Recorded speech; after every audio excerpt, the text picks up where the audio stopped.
Azolla. Ito ay napakainam na pagkain ng ating mga alagang manok at pato.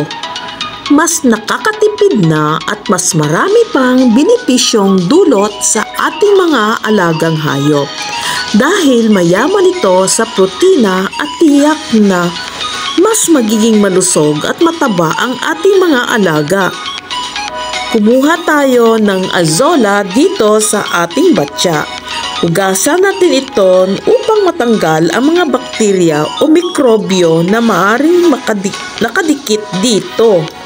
Mga 2 o 3 beses natin itong huhugasan. Ayan, hinuhugasan na natin ang ating azolla. Tanggalin rin natin ang ibang nahalo dito tulad ng mga dahon. Pagkatapos ay patuluin natin ito o patuyuin natin ito ng ilang saglit. At kukuha na tayo ng ating mga feeds. 1:1 ang proportion natin dito. Pag sanay nang kumain ng azolla ang ating mga alaga, pwede na rin itong puro azolla ang ipapakain. Tara na!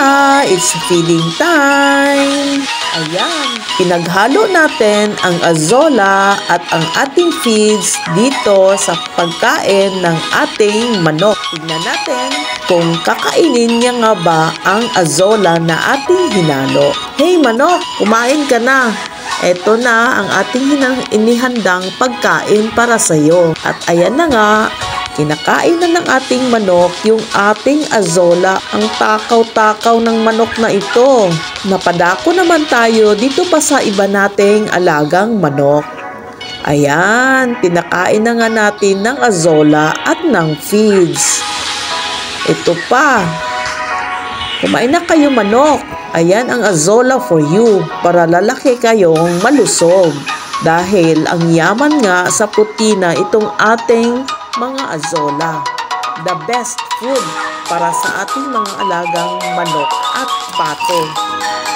Ito pang 2 manok na to. Ang takaw-takaw din sa azolla. Nanam na nanam kainin ng mga manok itong ating azolla. Pagkatapos natin dito sa ating mga manok, mapadako naman tayo dito pa sa iba nating alaga. Itong ating mga alagang pato. Tingnan naman natin kung kakainin ba nilang azolla na ating ibibigay sa kanila. O ayan mga pato, ayan ang azolla for you. Kainin nyo yan. Oh, ang takaw nga. Ang bilis kumain itong ating mga alagang pato. Mas inuuna pang kainin ang azolla kaysa sa ating feeds na inilagay. Ayan. At ubos na nga nila ang ating binigay na azolla. It's more. Ayan. Kaya kung may azolla tayo, mas nakakatipid tayo sa pagkain. Mas nakakamura tayo at tiyak healthy ang ating mga alagang manok at pato.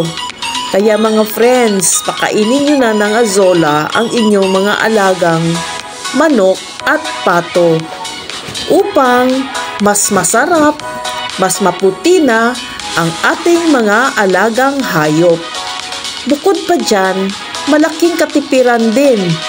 Kung gumagastos tayo ng 500 bawat week sa pagpakain ng feeds, kakalahati na lang ang ating gagastusin o maaring 0 na ang ating gasto dahil madali lang naman magpapatubo ng azolla at talagang paborito ito ng ating mga alagang hayop tulad nitong manok at pato. Thank you for watching my video.